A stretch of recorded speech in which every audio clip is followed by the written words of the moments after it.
It's super early in the morning and we're going to Valencia, slept like 3 hours. We don't know what's coming yet.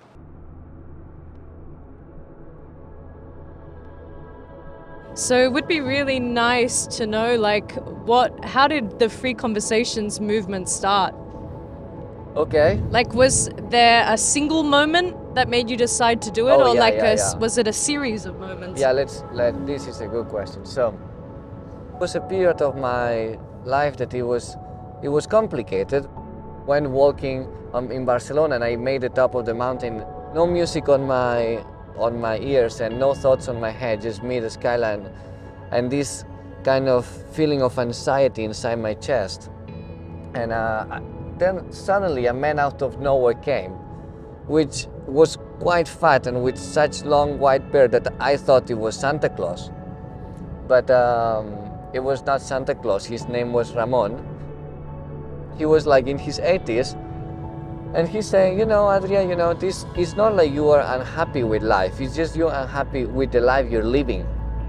Life can be very different from what you're facing now. And talking with that random stranger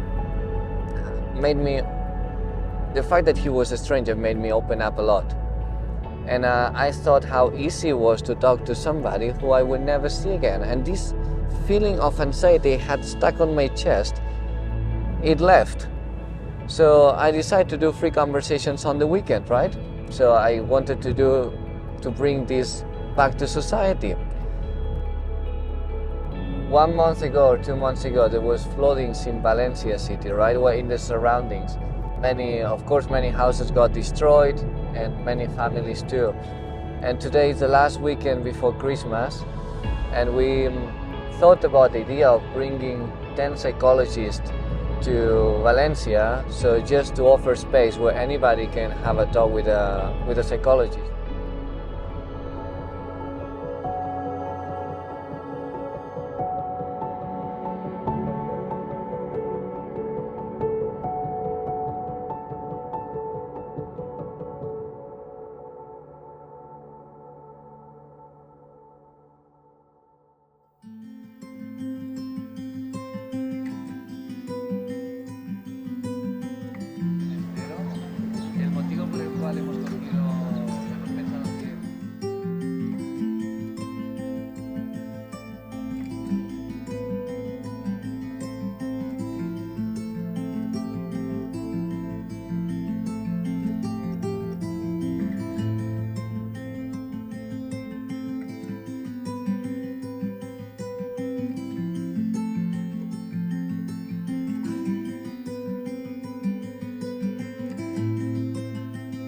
Nunca he visto nada igual, ¿sabes? Soy de las Barracas, que es un barrio de abuelos.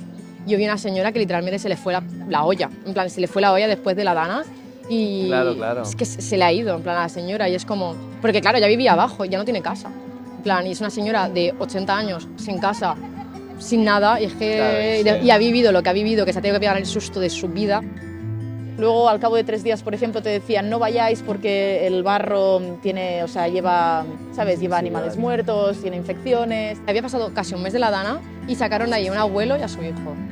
Llegaban momentos de que me daba ansiedad de decir, pero esto cómo coño lo vamos a solucionar, o sea, da igual que hayan 3.000 personas, o sea, es que se necesitan máquinas. No podías caminar por la calle de la cantidad, sobre todo, de gente joven, bueno, gente de todas las edades, pero mucha gente joven, estudiantes, pues yo qué sé, diría gente a partir de 15 años hasta 30, 35 años, con sus aptitudes físicas y valientes y fuertes, que venían equipados con sus palas, con sus rastrillos, con todo lo que podían. Y era curioso porque además se metían por los barrios, por la zona esta más antigua de Les Barraques, que son casas bajitas, donde la mayoría es gente mayor, que hubiera sido imposible que hubieran podido limpiar su casa de otra manera, si no hubiera sido por esta gente. Los voluntarios se metían en todos lados, se metían en garajes, o sea, la gente además con las medidas de seguridad mínimas, o sea, la verdad. Pues mira, lo positivo que creo que hemos aprendido todos en las zonas cero, la solidaridad. Estamos aquí todos comiendo una paella, con barro en el suelo, pero mira, comiéndonos una paella con el himno de Valencia y Majleta. Les digo, necesitamos belleza, necesitamos cambiar esas imágenes de horror en imágenes de belleza, en imágenes que transformen esos pensamientos, ¿no? esas narrativas que nos hemos hecho como muy duras en belleza.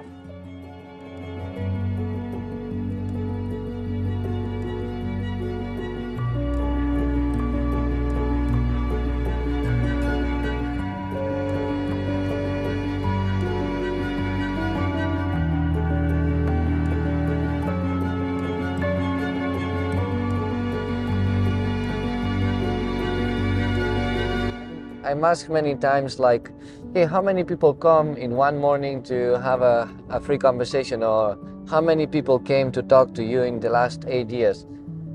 It's not about the probably 8,000 people that came. It's about how many of them really needed somebody to talk. From these 8,000, I would say maybe there are 200 who really needed somebody to talk to. For these 200 is why the project is worthy.